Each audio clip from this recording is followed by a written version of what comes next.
Assalamualaikum students. Welcome back to the another chemistry video. So in this video, we will discuss topic 1.4 and 1.5, which is blocks in the periodic table and families in the periodic table. तो सबसे पहले हम blocks की बात करते हैं. Blocks क्या होते हैं? What is a block in the periodic table? So basically periodic table में सारे एलिमेंट्स 4 डिफरेंट ग्रुप्स में डिवाइड होते हैं. इन ग्रुप्स को हम ब्लॉक्स कहते हैं. A block is decided by the subshell where the last electron enters. Block का मतलब होता है वो सबशेल जिसमें एटम का आखिरी इलेक्ट्रॉन जाता है, और इस आखिरी इलेक्ट्रॉन को वैलेंस इलेक्ट्रॉन बी कहते हैं क्योंकि ये आउटर मोस्ट शेल में होता है. And in the periodic table, all elements are divided into the 4 main blocks, which is S block, P block, D block and F block. Periodic table के सारे elements 4 different blocks में divide होते हैं, S, P, T and F. And these blocks help us to know where the valence electrons and how elements will behave. ये blocks हमें ये चीज़ जानने में हेल्प करते हैं कि वैलेंस इलेक्ट्रॉन्स कहाँ होते हैं एंड एलिमेंट किस तरह से बिहेव करता है. तो सबसे पहला ब्लॉक होता है एस ब्लॉक. एस ब्लॉक में ग्रुप 1 एंड 2 के एलिमेंट्स आ जाते हैं, which is alkali and alkaline earth metal. तो अगर आखिरी इलेक्ट्रॉन एस सबशेल में जाता है तो ये एलिमेंट एस ब्लॉक का होगा. एंड ये S block element periodic table के लेफ्ट साइड में होते हैं, और इनमें ग्रुप 1 एंड ग्रुप 2 के एलिमेंट्स होते हैं, और इनमें alkali and alkaline earth metals included हैं. नेक्स्ट ब्लॉक है पी ब्लॉक. पी ब्लॉक में क्या होता है कि अगर आखिरी इलेक्ट्रॉन पी सबशेल में जाता है तो ये एलिमेंट्स पी ब्लॉक के होंगे. एंड पी ब्लॉक के एलिमेंट्स राइट साइड में होते हैं पीरियोडिक टेबल में, एंड इसमें ग्रुप 13 एंड ग्रुप 18 के एलिमेंट्स इंक्लूडेड होते हैं, which is non metals, halogens and noble gases are included in the P blocks and help in the predicting properties of elements. ये help करते हैं किसी भी एलिमेंट की प्रॉपर्टीज को प्रिडिक्ट करने में. कि पीरियोडिक टेबल में जो एस ब्लॉक है वो लेफ्ट साइड पे होता है, एंड ग्रुप 1 एंड 2 के एलिमेंट्स एस ब्लॉक में इंक्लूडेड होते हैं, and P block right side पे होता है, एंड 13 से 18 तक के एलिमेंट्स पी ब्लॉक में इंक्लूडेड होते हैं. सो अब बात करते हैं कि ब्लॉक्स इंपॉर्टेंट क्यों है. सो ब्लॉक्स इंपॉर्टेंट इसलिए हैं because they tell us an elements reactivity, element कितना रिएक्टिव है. हमें ब्लॉक्स ये बताते हैं, ऑक्सीडेशन स्टेट्स के बारे में बताते हैं, आयनाइजेशन एनर्जी के बारे में बताते हैं, इलेक्ट्रॉन फिलिंग ऑर्डर के बारे में बताते हैं, और केमिकल प्रॉपर्टीज़ के बारे में बताते हैं उस एलिमेंट की. सो नेक्स्ट बात करते हैं डी ब्लॉक की. डी ब्लॉक में क्या होता है कि अगर आखिरी इलेक्ट्रॉन डी सबशेल में जाता है, तो अगर आखिरी इलेक्ट्रॉन डी सबशेल में जाता है तो वो एलिमेंट डी ब्लॉक का हो सकता है, और डी ब्लॉक्स में मोस्टली ट्रांजिशन एलिमेंट्स इंक्लूडेड हैं placed in the center of the periodic table. So D block में transition elements included हैं, और D block basically periodic table के बिल्कुल मिड में, बिल्कुल सेंटर में होता है.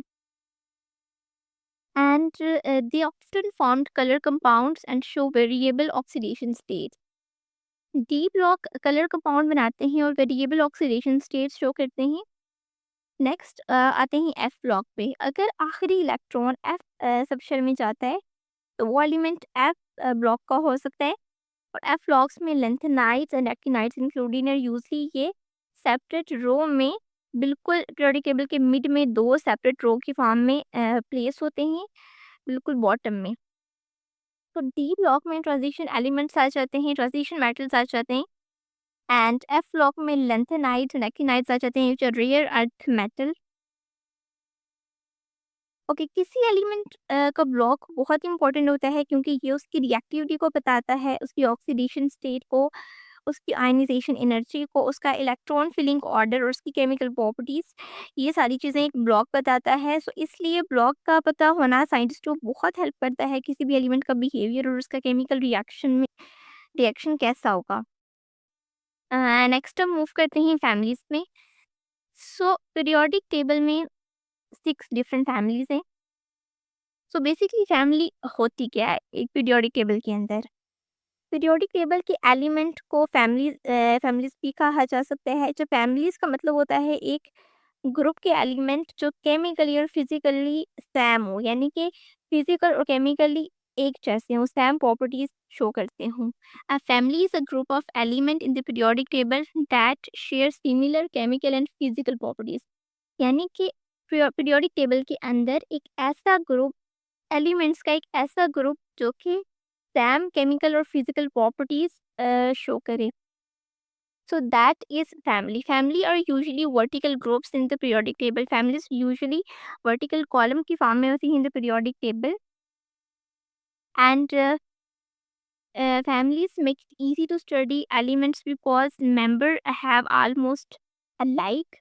So families को study करना easy होता है क्योंकि एक family के सारे members यानी कि एक group के सारे elements mostly सेम होते हैं, सेम प्रॉपर्टीज शो करते हैं, जैसा कि sodium and potassium belong to the same family and show similar reaction with water. Sodium and potassium दोनों एक ही फैमिली से बिलोंग करते हैं, तो जब हम इनको वाटर के अंदर डिसॉल्व करें तो ये सिमिलर रिएक्शन शो करते हैं। तो फैमिली के सारे एलिमेंट का आउटर शेल में इलेक्ट्रॉन्स की अमाउंट सेम होती है, इसलिए उनका केमिकल बिहेवियर भी सेम होता है। सो पीरियोडिक टेबल में 6 इंपॉर्टेंट फैमिलीज होती हैं। सबसे पहली फैमिली आ जाती है अल्कलाई मेटल की, which is group 1। Alkali metal में क्या होता है, सिर्फ एक इलेक्ट्रॉन होता है, one valence electron which they easy to lose and form positive ion. ये ग्रुप 1 में होते हैं। पहली फैमिली अल्कलाई मेटल्स ग्रुप 1 में होती हैं। अच्छा, इनके आउटर इलेक्ट्रॉन में एक ही इलेक्ट्रॉन होता है जो ये बहुत आसानी से लूज़ कर देते हैं एंड पॉजिटिव आयन में चेंज हो जाते हैं। इस वजह से ये बहुत रिएक्टिव मेटल्स होते हैं, very reactive, and store in the oil to prevent reaction with water and air and react with water. अच्छा, ये बहुत रिएक्टिव होते हैं, सो इन्हें स्टोर किया जाता है ऑयल वगैरह में, जिसमें ये रिएक्शन ना कर सकें एयर या वाटर के साथ। सो ये जब रिएक्ट करते हैं वाटर के साथ तो प्रोड्यूस करते हैं अल्कलाइन सॉल्यूशन, यानी कि बेसिक सॉल्यूशन प्रोड्यूस करते हैं और हाइड्रोजन गैस प्रोड्यूस करते हैं। सॉफ्ट मेटल होते हैं, हम इन्हें इजीली कट कर सकते हैं with the help of knife and melting and boiling point बहुत कम होता है compare to the other metal. Examples क्या होती हैं? एग्जांपल्स एंड यूजेस, जैसे कि सोडियम साल्ट में यूज़ होता है सोप मेकिंग में, पोटेशियम फर्टिलाइजर्स में यूज़ होता है एंड लिथियम रिचार्जेबल बैटरीज वगैरह में यूज़ होता है। सो सेकंड फैमिली है alkaline earth metal which is group 2। तो अल्कलाइन अर्थ मेटल में क्या होता है कि दो ही इलेक्ट्रॉन होते हैं, two valence electrons and form positive ion. दूसरी फैमिली अल्कलाइन अर्थ मेटल की होती है। अच्छा, ये ग्रुप 2 में होते हैं एंड इनके आउटर इलेक्ट्रॉन में दो इलेक्ट्रॉन्स होते हैं जो ये इजीली लूज करके पॉजिटिव आयन में चेंज हो जाते हैं, and as compared to alkali metal they are less reactive।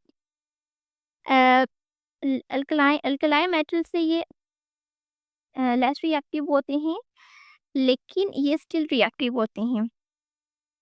सो ये अल्कलाई मेटल से कम रिएक्टिव होते हैं, लेकिन फिर भी ये नोटिसेबल रिएक्टिविटी दिखाते हैं एंड ज़्यादातर ये अर्थ क्रस्ट में कंपाउंड्स की फॉर्म में होते हैं, हार्डर होते हैं than alkali metal and burn with colourful flames. जब हम इन्हें बर्न करते हैं या हीट से रिएक्ट करते हैं तो ये कलरफुल फ्लेम शो करते हैं, जैसा कि कैल्शियम ऑरेंज कलर की फ्लैम शो करता है, स्ट्रोंशियम रेड कलर की फ्लैम शो करता है एंड बेरियम ग्रीन कलर की फ्लैम शो करता है। एग्जांपल्स में हम देखते हैं calcium bonds and steamer and lime वगैरह में यूज़ होता है, magnesium firework and aircraft parts में यूज़ होता है and barium medical X ray contrast वगैरह में यूज़ होता है। सो ये अल्कलाइन अर्थ मेटल बहुत यूज़फुल है। नेक्स्ट हम थर्ड फैमिली को डिस्कस करते हैं, which are transition metals। So transition metals basically D blocks के elements होते हैं। So what make transition metals important? क्या चीज़ transition metal को important बनाती है? So ये periodic table के बिल्कुल बीच में होते हैं, बिल्कुल मिड में होते हैं एंड D block का हिस्सा होते हैं और ये सबसे बड़ी फैमिली होती है एंड इनकी ऑक्सीडेशन स्टेट अलग अलग होती है। सबसे लार्जेस्ट फैमिली होती है पीरियोडिक टेबल में and they are good conductor of heat and electricity. Transition metals good conductors होते हैं हीट एंड इलेक्ट्रिसिटी के, वेरिएबल ऑक्सीडेशन स्टेट होती है and can form many compounds. इनकी ऑक्सीडेशन स्टेट अलग अलग हो सकती है और ये अक्सर कलर कंपाउंड बनाते हैं, like copper sulphate blue colour show करता है and KMnO4 purple colour show करता है, act as a catalyst in the industries. जैसा कि ये डिफरेंट इंडस्ट्रीज में एज अ कैटलिस्ट यूज होते हैं। Iron in the Haber process used as a catalyst and nickel as a catalyst use होता है हाइड्रोजनेशन में। इनका melting point and boiling point high होता है। सो एग्जांपल्स को देखें तो सबसे पहले हम आयरन को देखते हैं। Iron construction tools and bridge वगैरह में यूज होता है। आयरन कंस्ट्रक्शन और टूल्स वगैरह में यूज होता है। नेक्स्ट आ जाता है कॉपर इलेक्ट्रिकल वायर्स में यूज होता है एंड जिंक गैल्वेनाइजेशन में यूज होता है आयरन को प्रोटेक्ट करने के लिए फ्रॉम द रस्टिंग। आयरन को रस्ट से बचाने के लिए गैल्वेनाइजिंग में यूज होता है zinc. Next we will move to the fourth family which is chalcogens. ये ग्रुप 16 के एलिमेंट्स होते हैं। So why are they called chalcogens? चल्कोज का मतलब होता है और, because many ores are oxides and sulphides. ये ग्रुप 16 में होते हैं एंड चारकोजेंस का मतलब होता है ग्रीक लैंग्वेज में और। एंड क्योंकि ये क्योंकि बहुत से और इन एलिमेंट्स की ऑक्साइड या सल्फाइड्स में होते हैं, तो इसलिए इनको चल्कोज कहते हैं। प्रॉपर्टीज़ की बात करें तो ऑक्सीजन एंड सल्फर दोनों नॉन मेटल हैं और लाइफ के लिए बहुत ज़्यादा एसेंशियल हैं। जैसे कि oxygen for breathing is very important and sulphur in proteins. Next हम सिलीनियम एंड टेलोरियम, ये दोनों मेटलॉइड्स होते हैं, show mixed properties of both metal and non metal. And polonium एक रेडियो एक्टिव मेटल है। सो ऑक्सीजन यूज होता है respiration and burning में। सल्फर यूज होता है vulcanization of rubber and gunpowder में। एंड सिलीनियम यूज होता है photo cells and solar panels में। नेक्स्ट हम फिफ्थ फैमिली पे मूव करते हैं व्हिच आर हैलोजेंस। ये ग्रुप 17 के एलिमेंट्स होते हैं। And what does halogen means? So halogens group 17 के एलिमेंट्स होते हैं एंड हैलोजन का मतलब होता है salt maker and they react with metals to form salt. Halogen salt maker होते हैं और ये रिएक्ट करते हैं किसी भी मेटल के साथ तो साल्ट बनाते हैं। ऐसे सारे जो हैलोजेंस होते हैं, ऑल दी हैलोजेंस, इनके पास वैलेंस इलेक्ट्रॉन्स 7 होते हैं। तो इन्हें एक इलेक्ट्रॉन की ज़रूरत होती है, need one more electron to complete their octet. अपना ऑक्टेट कंप्लीट करने के लिए और स्टेबल होने के लिए इन्हें एक इलेक्ट्रॉन की ज़रूरत होती है। तो वो क्या कहते हैं कि ये एक इलेक्ट्रॉन ये मेटल से लेते हैं, मेटल के साथ रिएक्ट करते हैं जिसके रिजल्ट में साल्ट बनता है। ये बहुत रिएक्टिव नॉन मेटल्स होते हैं एंड रिएक्टिविटी डिक्रीज करती है डाउन द ग्रुप।